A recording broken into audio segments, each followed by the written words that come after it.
Sebanyak 19 orang terdiri dari tenaga kesehatan, pejabat publik, dan tokoh masyarakat melakukan vaksinasi perdana COVID-19 di Balai Kota DKI Jakarta pada Jumat pagi. Acara ini menandai peluncuran program vaksinasi COVID-19 di DKI Jakarta. 19 orang yang menjalani vaksinasi perdana di Balai Kota ini mewakili profesi yang paling dipercaya masyarakat untuk menyampaikan informasi terkait COVID-19, yaitu berdasarkan survei yang dilakukan Pemprov DKI.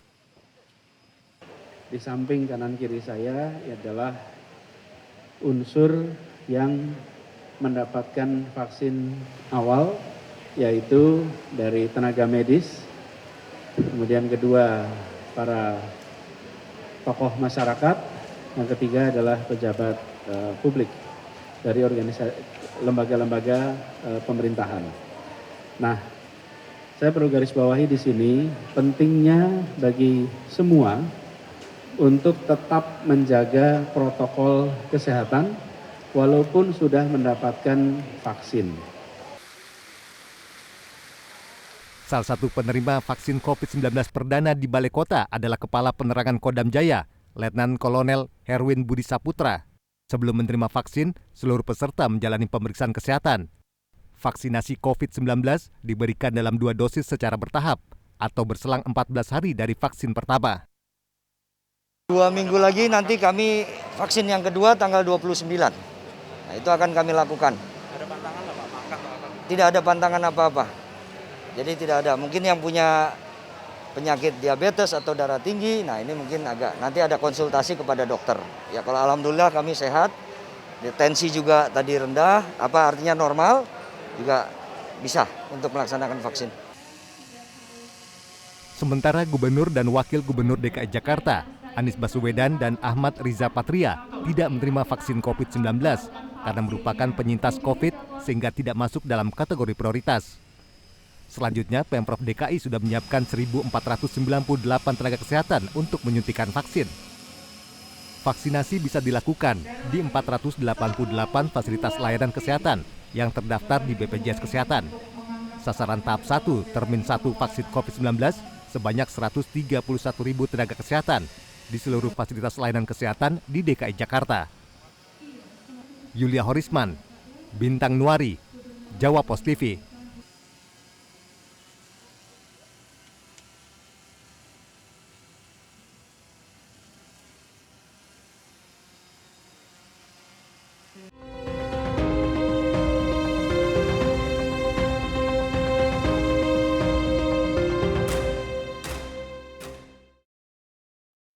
Angka COVID-19 di Indonesia semakin meningkat, terutama di wilayah ibu kota DKI Jakarta. Sudah lebih dari 200.000 yang terpapar virus corona di wilayah DKI Jakarta. Rumah sakit rujukan COVID-19 di DKI Jakarta pun semakin menipis kapasitasnya. Lantas, bagaimana pemerintah Provinsi DKI Jakarta menyikapi hal ini? Saya akan berbincang bersama Wakil Gubernur DKI Jakarta, Ahmad Riza Patria.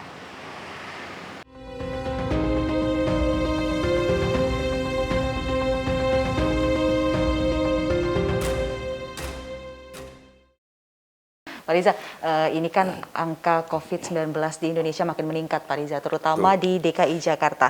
Nah, apalagi untuk kasus harian ya Pak, strategi penanganan COVID seperti apa Pak untuk Pemprov? Jadi yang pertama memang di Jakarta itu kenapa tinggi dari daerah lain? Pertama disebabkan Jakarta itu sebagai ibu kota. Ibu kota ya pusatnya pemerintahan di sini, pusatnya kekuasaan.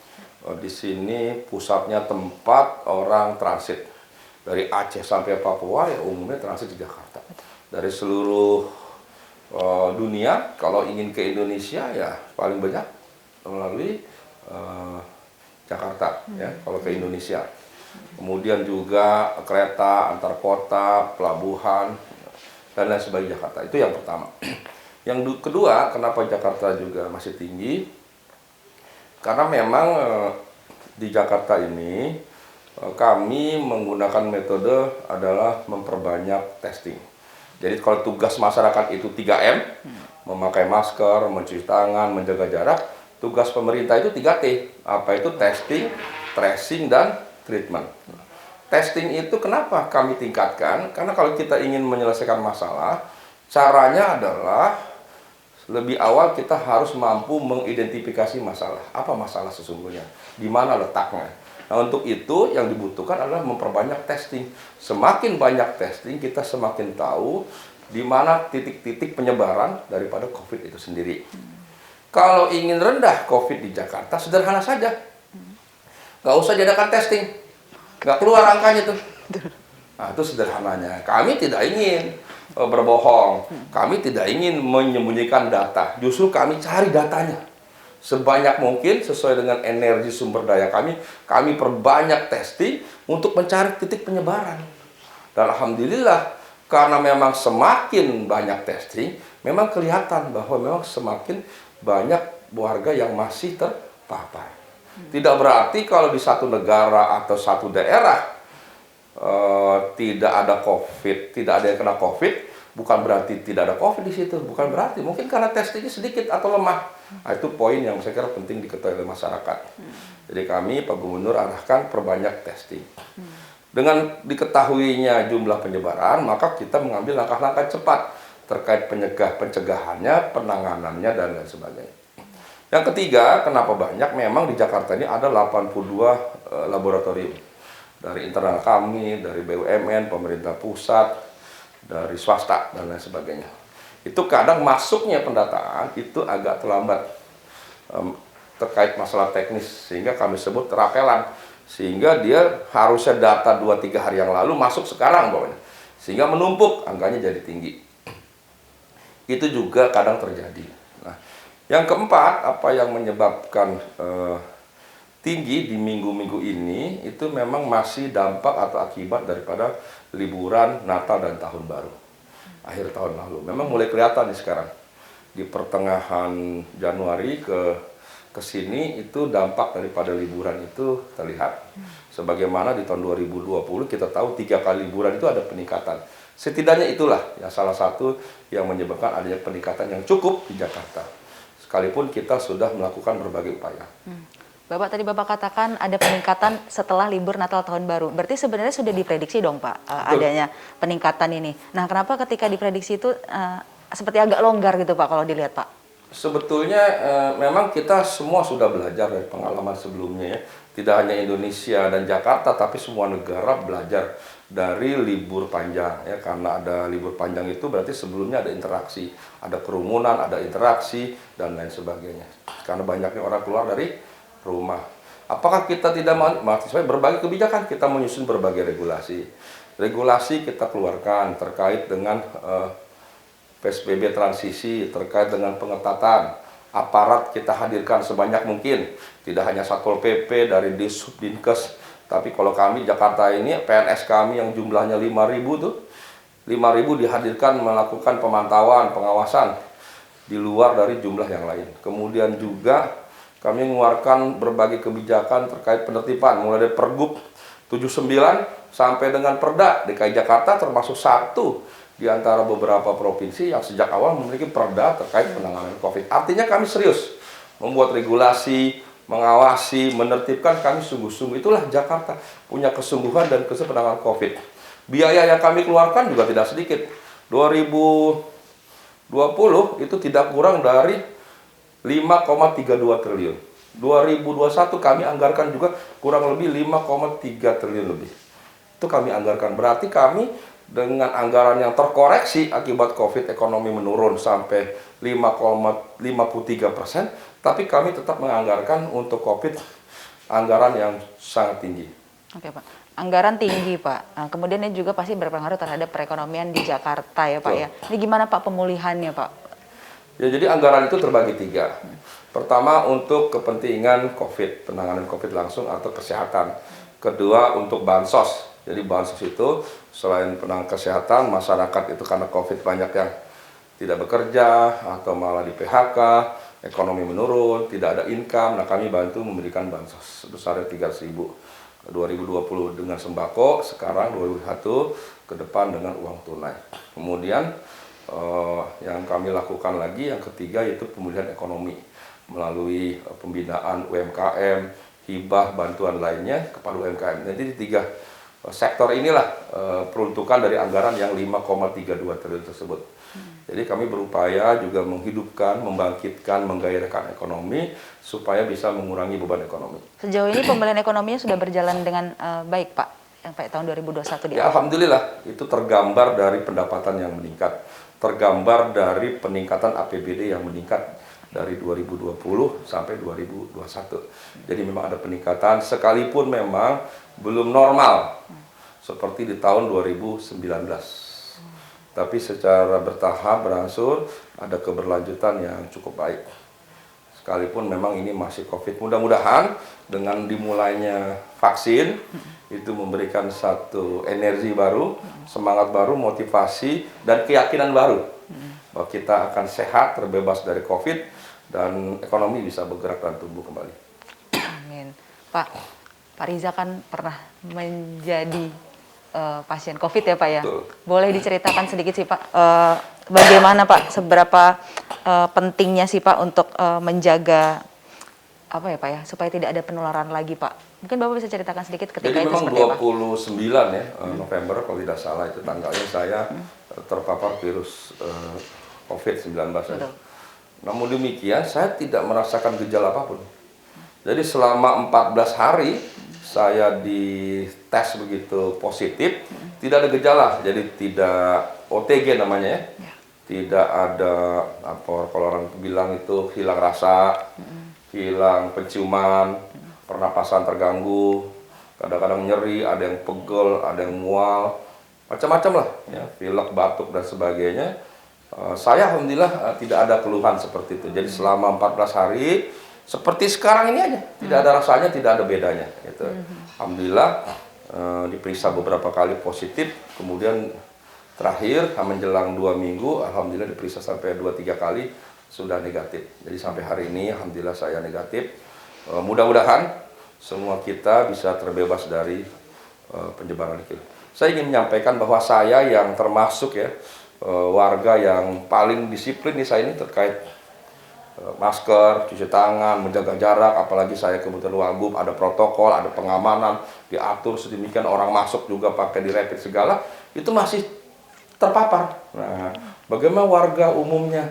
Tentu potensi terpapar lebih tinggi. Untuk itu kami minta warga untuk tetap berada di rumah dan melaksanakan protokol COVID.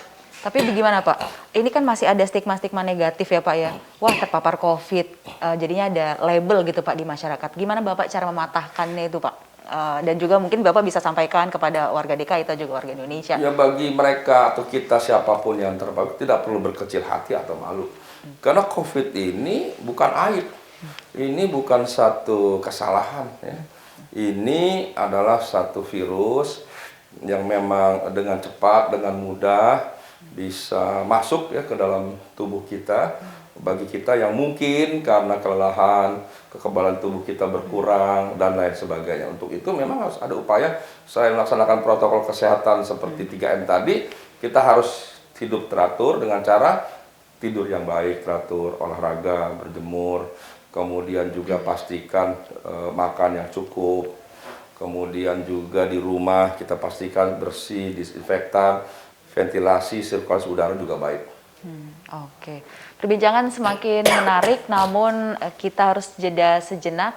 Dan selanjutnya bagaimana sebenarnya penanganan Pemprov DKI Jakarta terkait dengan meningkatnya angka di DKI Jakarta untuk kasus COVID-19. Sesaat lagi.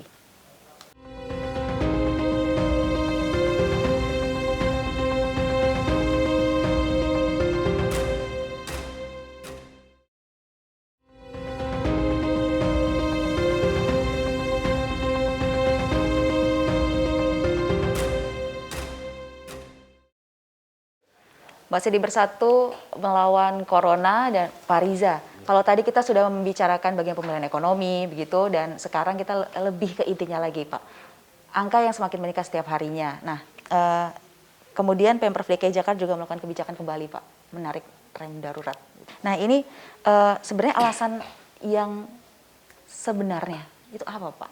Sampai harus menarik rem darurat kembali, Pak? Ya, jadi memang ya kita mengikuti ya grafik yang ada.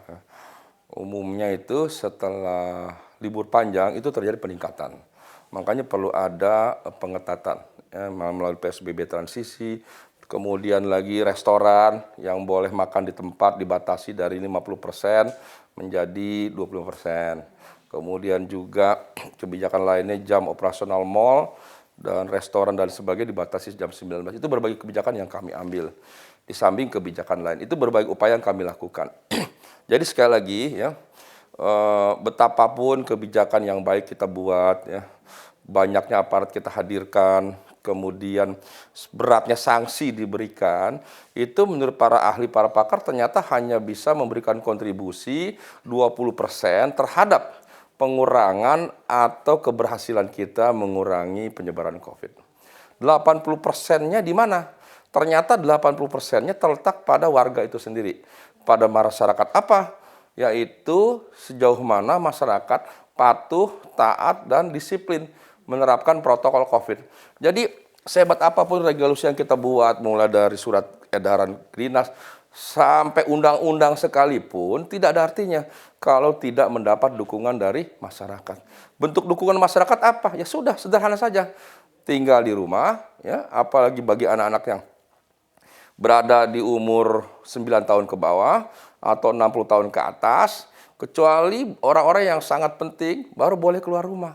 Itu pun harus melaksanakan protokol COVID. Jadi tidak pilihan, protokol COVID. Kita belajar dari banyak negara yang disiplin dan luar biasa, SDM-nya, fasilitasnya, sarana prasarana dan sebagainya, berhasil menurunkan, belakangan meningkat lagi. Jadi memang kita tidak boleh lengah sedikit pun. Perjuangan ini belum selesai.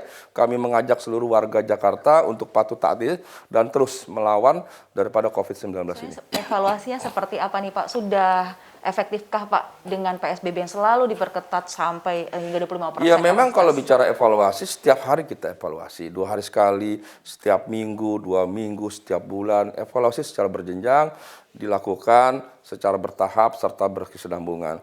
Kemudian masalah COVID ini tidak mudah dan cepat diselesaikan, ya, tanpa kerjasama yang baik, koordinasi yang baik. Untuk itu kami terus koordinasi dengan pemerintah sekitar, dengan pemerintah pusat, dan harus dipimpin langsung oleh pemerintah pusat berbagai kebijakan. Jadi Pak Jokowi melalui Pak Menko dan lain sebagainya itu memang harus memimpin langsung berbagai kebijakan regulasi yang dibuat untuk seluruh pemerintah. Termasuk di Jakarta, kami sangat senang ada kebijakan dari pemerintah pusat terkait Jawa Bali, ada keseragaman.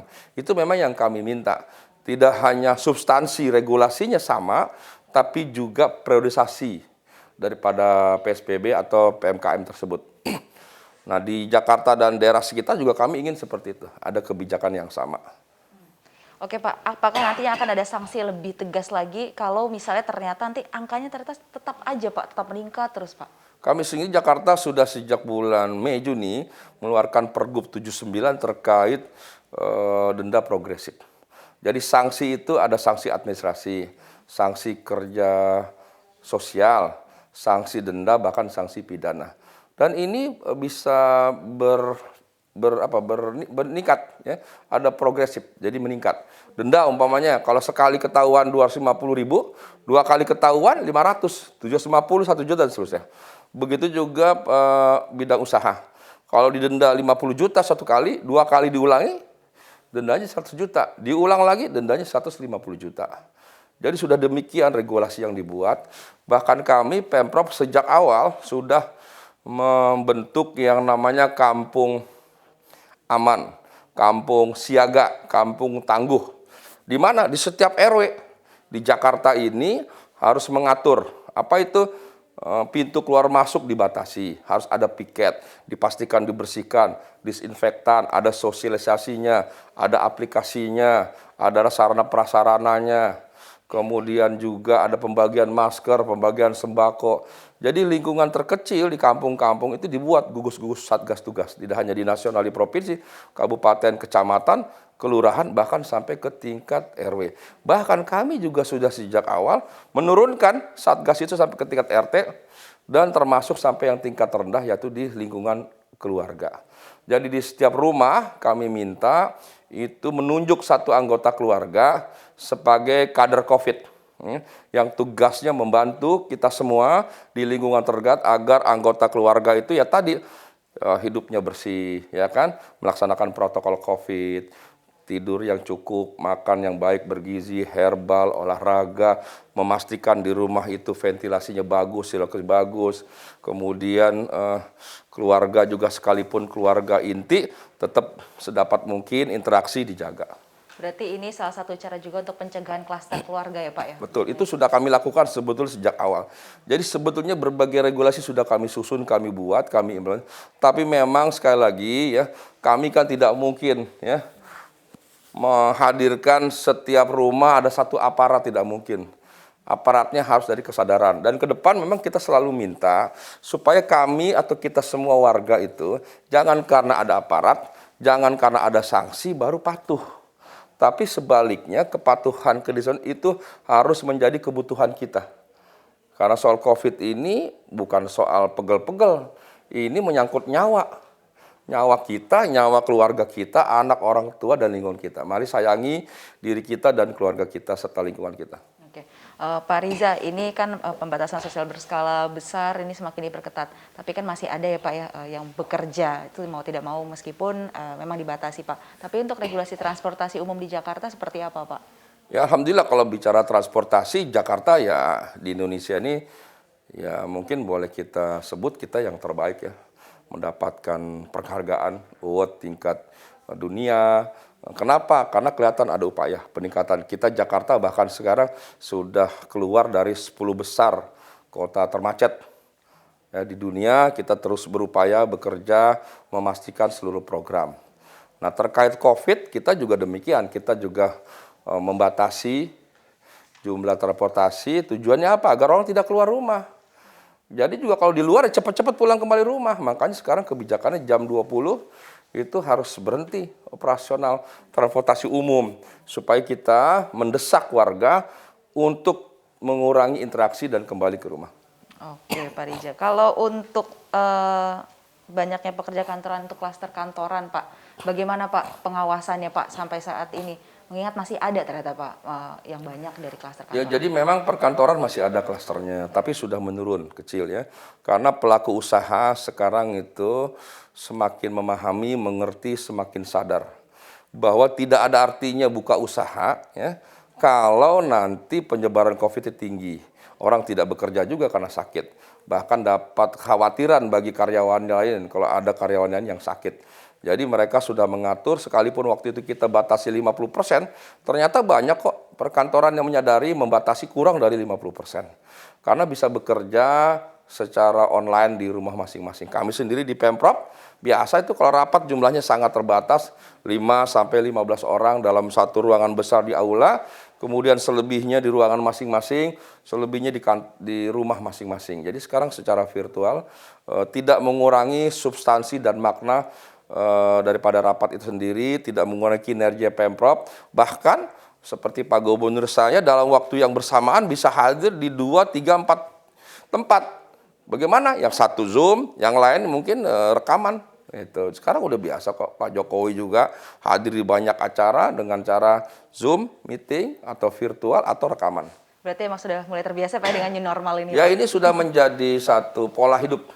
Tidak hanya di Jakarta, Indonesia, tapi di seluruh dunia. Oke Pak, terkait vaksinasi seperti apa Pak untuk di DKI Jakarta sendiri Pak? Kan ini sudah mulai Pak, apalagi dari nakes gitu Pak di awalinya. Seberapa penting terkait sih Pak? vaksinasi tentu kami mendukung mengapresiasi kebijakan pemerintah pusat Pak Jokowi yang cepat mengambil kebijakan dan Indonesia termasuk negara di dunia yang cepat mengambil bagian terkait pentingnya dan mengimplementasikan vaksinasi. Alhamdulillah di Jakarta sendiri kita sudah mulai karena Pak Anies sebagai gubernur, saya sebagai wagub kebetulan pernah terpapar, tidak boleh divaksin. Tapi Pak Gubernur saya menyaksikan langsung prosesnya Pak Gubernur ketika itu. Dan semua tokoh-tokoh kita hadirkan menjadi contoh dan teladan. Kemudian masyarakat dimulai dari kelompok kesehatan sudah dimulai. Insya Allah kita akan mulai terus. Oke Pak, tapi Pak apakah akan ada sanksi Pak untuk warga DKI Jakarta yang menolak vaksin? Memang ini banyak ditanyakan oleh orang ya, jadi sekali lagi peraturannya memang demikian. Ada perdanya yang menyatakan bahwa bagi siapa saja yang menolak divaksin, itu akan memberikan sanksi pidana berupa denda 5 juta. Kalau ada pemaksaan kekerasan di situ, dendanya bahkan meningkat jadi 7 juta. Tapi sekali lagi waktu itu sebetulnya karena di beberapa daerah itu kejadiannya ada orang yang tidak mau di swab. Kemudian ada orang yang jenazah keluarganya tidak mau dikubur secara protokol COVID. Nah, di pembahasan di Perda itu sebetulnya awalnya sanksi untuk itu yang tidak mau dikubur secara COVID bagi pasien COVID yang meninggal, kemudian yang tidak mau di swab. Nah, padahal itu kan bisa berdampak bagi lingkungan. Nah, kemudian ditambahkan karena mau ada vaksin ketika itu, kita tahu kita masukkan sekalian. Jadi, tapi kan juga tidak semua warga itu pasti divaksin, ada kriteria dan ada prioritasnya. Tapi sekali lagi bagi yang memang berhak dan harus divaksin, ya tidak ada pilihan harus divaksin. Karena bedanya vaksin COVID dengan vaksin cacar gitu, polio kan beda. Kalau polio atau cacar itu kan bagi kerugian yang diterima hanya saya. Tapi kalau vaksin corona beda. Kalau tidak hanya saya, tapi keluarga saya, lingkungan saya, bahkan orang lain yang jauh sekalipun. Gitu. Jadi ini ada pilihan, makanya denda ini perlu sekali demi memastikan bahwa semuanya harus selamat dan sehat. Dendanya berarti bisa dikatakan disamakan, Pak? Iya, sama. 5 juta sampai 7 juta. Wah, cukup besar ya denda itu. Cukup besar. Ya, supaya masyarakat harus memastikan kesehatan dan keselamatan kita semua adalah prioritas kita bersama. Oke Pak, terakhir bisa berpesan kepada warga DKI Jakarta Pak, agar bisa membantu untuk menekan angka Pak. Ya, kepada seluruh warga Jakarta sekali lagi, memang angka penyebarannya masih tinggi. Namun demikian perlu kami yakinkan, ya, kami sampaikan bahwa DKI Jakarta, Pak Gubernur, saya, Wagub dan sejajarannya dibantu oleh Kapolda, oleh Pangdam, Kajati semuanya berupaya keras untuk memastikan, mengurangi, dan memutus mata rantai penyebaran. Apa yang harus dilakukan oleh kita sebagai warga, tidak ada pilihan, tetap berada di rumah, melaksanakan 3M, memakai masker, mencuci tangan, dan jaga jarak, termasuk pola hidup seimbang, pola hidup sehat, bersih. Bangun, tidur yang teratur, makan yang teratur, yang bergizi, herbal, berolahraga. Kemudian juga pastikan di rumah, di lingkungannya bersih, disinfektan, sirkulasinya, ventilasinya baik. Baik, nah terima kasih Pak Riza Patria atas waktunya. Semoga angka COVID semakin menurun dan COVID hilang ya Pak ya dari Indonesia. Amin. Demikian perbincangan kami dengan Bapak Wakil Gubernur DKI Jakarta Ahmad Riza Patria. Tim Liputan Jawa Post TV.